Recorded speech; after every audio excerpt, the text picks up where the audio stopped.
Now, when you're looking at a cultural powerhouse like me, whose opinions garner views that sometimes stretch to double figures, you have to assume that being in my top 50 is a huge honour for anyone in the tabletop gaming world. I mean, I assume Rainer Knizia has blisters on his fingers from crossing and uncrossing them so much. I don't do this for the facile charms of international adoration, though. No, I do it for you, my loyal viewers. If you want to know what the indispensable exemplars of this art form are, you need to watch this video.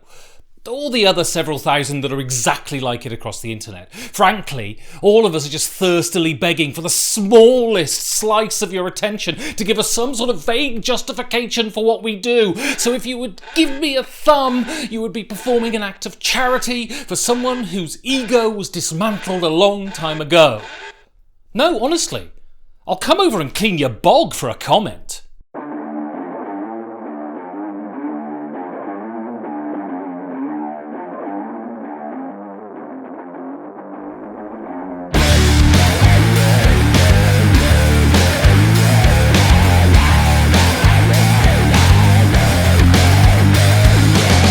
Don't pick the architect on the first turn or you'll be murdered.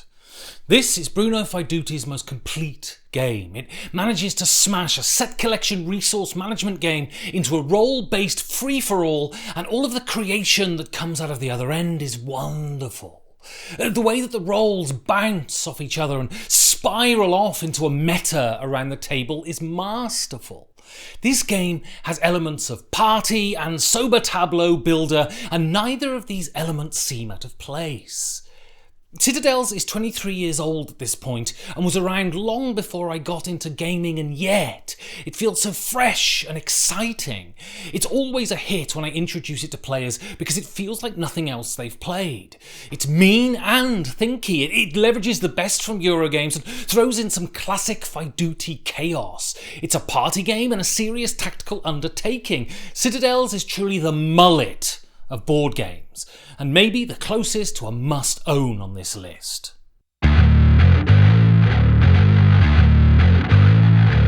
I'll give you the disclaimer first.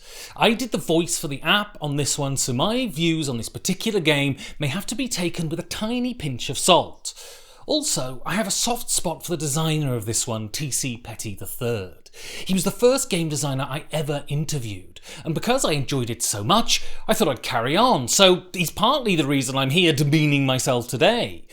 All of that frippery aside though, TC is a very clever designer, and my father's work is a very clever design.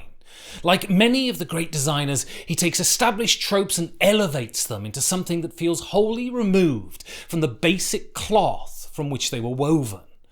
My father's work is a recipe-filling worker placement game that is very simple at its core, and then TC ladles on all of this stuff that doesn't really fiddle around with the complexity, but submerges you into the old world facsimile that he's created. It feels exceptionally Victorian as well. It's melodramatic, overblown and overwritten. Christ, is it overwritten. I know, I had to speak the stuff. You cannot get away from the sheer ambition of the thing though. The way each game branches off into various directions and holds you in thrall as it develops. Do you really know what's going on? Of course not, but the latest mechanical revelation is always brilliant fun. This is the work of an auteur. A flawed auteur who flew too close to the sun maybe, but has created something that is not just another slickly designed throwaway euro. There are fingerprints on this design. There is personality, and it's to its enormous credit. It's an experience I think all gamers should try at least once.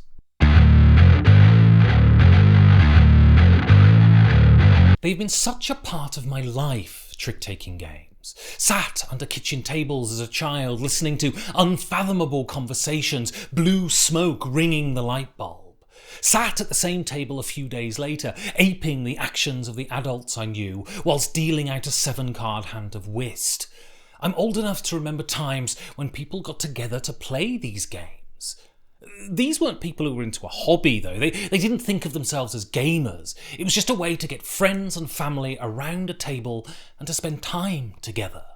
before social interaction was gutted by streaming and social media. I was so gratified that trick-taking games were so vibrant and healthy within the hobby gaming space. I've played loads in the decade or so of my gaming career, and Nyet is one of the best of them. Nyet is a great team game, but the teams change from round to round, and the decision of who to play with is a delicious choice that can lead you to glorious success or ignominious failure. The first phase of the game is simply brilliant, where as a table you choose the trumps and the value of the tricks for that round, the simple placing of those tokens giving you an indication of who you should want to team up with this round. This is such a deep game, and it feels fresh and timeless at the same time. I don't have much that's constant in my life. Friendships and love fall away like feathers from the wings of Icarus, but trick-taking games will always be there. And if you're going to make fake wings, don't use bloody wax, that's moronic. Use, I don't know, super glue or something. There's room in game design for meanness, whether that be the game that smacks you around, or the designer wickedly leveraging the inner bastard of all the players around the table to make the game board a killing field. I also love multiplayer solitaire games, and I think they are as valid as any other type of design, but sometimes I just want to eat your bloody coral. The wonderful thing about Reef Encounter is that it cleaves so fully to the idea that depth needn't mean complication. It's so easy to grasp, but the interaction it foments amongst the players results in a real depth of play that is breathtaking. Then there's the meanness. This isn't simple wanton aggression, though. It posits a theory of nature as a zero-sum game. Utter hogwash, but brilliant for an hour of beating up your friends. As I said, though, none of the meanness is wanton. You only do mean things to benefit yourself, and there is no feeling that you're picking on people here. This is how nature is, and there's nothing you can do about it. Also, games are a safe environment to be a bastard in. We should cooperate in life. We should help those weaker and less fortunate than ourselves. But there is that little part of us that wants to pull the wings off the fly, and if we could do that in the safe confines of a game board, then all the better. We all want to be a bastard from time to time, and Reef Encounter lets us do that beautifully. I had to back this one when it was on Kickstarter. I mean, look! There's bloody Kiddie in a board game! God, I had some nights out in Kiddie when I was a lad, but it wasn't just my craven nostalgia that drew me to this one, though. This was a reprint of a classic by one of the masters of game design, Martin Wallace. I'm happy to say that me and Martin have become friends over the last couple of years, and I can heartily assure you that Martin is a very good pint. Brass Birmingham has the best of Martin Wallace. It is a masterfully constructed game that gives you all the decisions you could possibly want in a couple of hours. Also, the technology pivot in the middle of the game gives you a whole new raft of challenges halfway through, so the game never drags on too long or feels pedestrian. Also, Martin has managed to evoke the Industrial Revolution in such a plausible way. It's a slice of history as well as a slice of ludological brilliance. This isn't a George Eliot excoriation of capital's excess, though. This is a macroeconomic game. There are no individual stories here. It is the movement of goods and the manufacture of consumables that is paramount.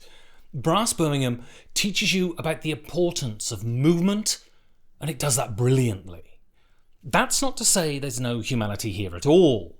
There are little nods. The beer mechanism is great. The way a good drink oils the wheels of commerce hints that our animal spirits are very much at play in everything we undertake. Fundamentally, this is a brilliant game designer at the top of his game, and that needs to be admired. Also, there is so much reverence for the design in the production of this one. I think Martin's a cracking bloke. I'm very happy to see him at the top of the BGG rankings.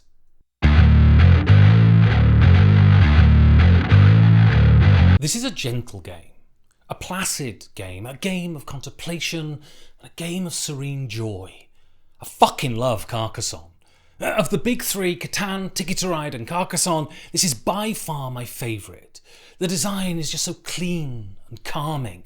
This is a game that feels fundamental, like it was discovered rather than invented. It feels eternal. Also, like all great games, there are levels of play. You can use the game as a journey of picture building, or you can play incredibly ruthlessly. You can go for a gentle stroll or ascend a cliff face with this one. Carcassonne throws me back to my early days of gaming. This was one of the first hobby games I played, and I thought it was brilliant the moment I played it. The way that cooperation and competition sit side by side is quietly revolutionary. Yes, you're seeking to score more points than your opponents, but you're also working together to create this wonderful map of the countryside by the end of the game. Carcassonne is a game of geography, a game of world building, a gentle walk through the hills of southern France. Together. It's magic, this one.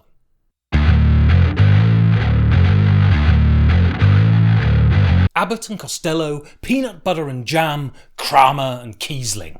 There are great partnerships that echo throughout history, and Wolfgang Kramer and Michel Kiesling might just be the greatest partnership in board gaming.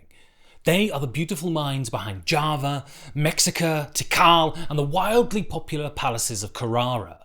Those games are not on this list because I haven't played them, but I have played Paris, and it's bloody brilliant. It is just one of those beautifully put together Euro games that has a brilliant arc. You think that you'll never be able to build those monumental buildings, but by the end of the game, they're being thrown on the board. This game's truly unique feature, though, is at the heart of it is the bonus track. Your strategy is built around acquiring certain bonuses throughout the game. The ratchet mechanism is used masterfully here. You can go forward, but never back. So do you jump to that thing you really want straight away, but miss all of the juicy resources and money in between? Or do you crawl along and potentially have that crucial buff whisked from under your nose? It creates a wonderful tension that is truly the propulsive force of the game. It befuddles me that this one isn't considered more of a classic because it's just so well put together. You should definitely play this one if you get the chance.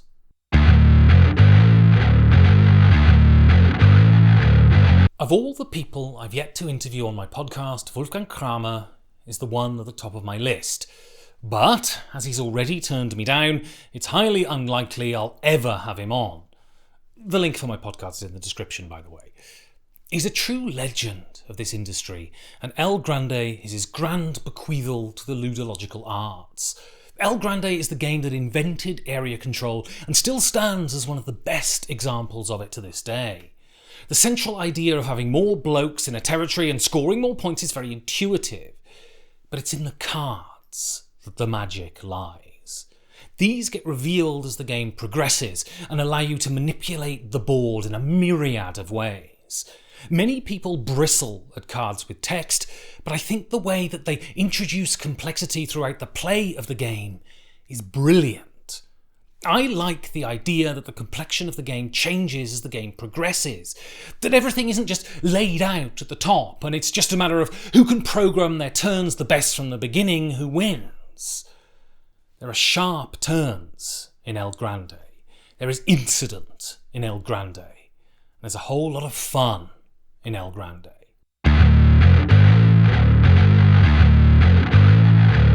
Oh, little card games. The reason that they're so good when they are so good is that you can cram so much game into such a tiny package. So much game that it's spilling out of the sides and down your trousers.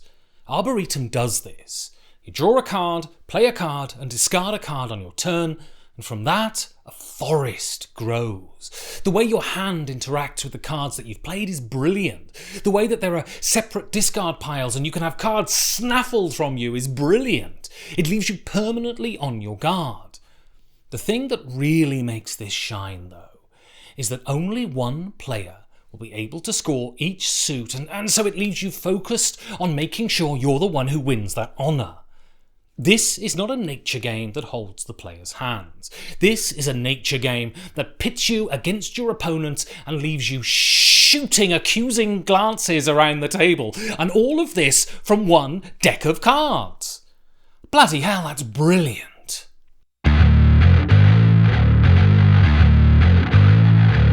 Vlada Chvátil is one of the greats. One of the greats that hasn't published a big meaty game in years. I'm bloody jonesing here. Thank God, though, he has a back catalogue that's just so good. Dungeon Petz bursts with charm and humour and the kind of mechanical originality you would expect from one of the best in the business.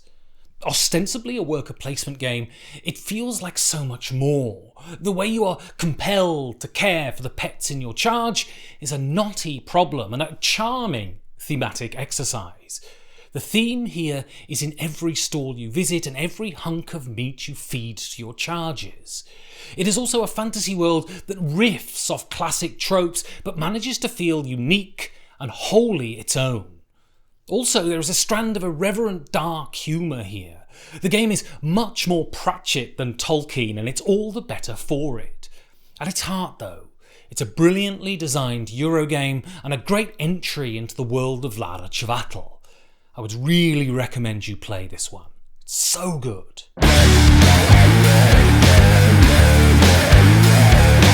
So we are getting ever closer to the end of this romp through my stupendous taste, and I would love to know what you think. Am I the arbiter of all things good, or just a bellend who doesn't know what he's talking about? Let me know below.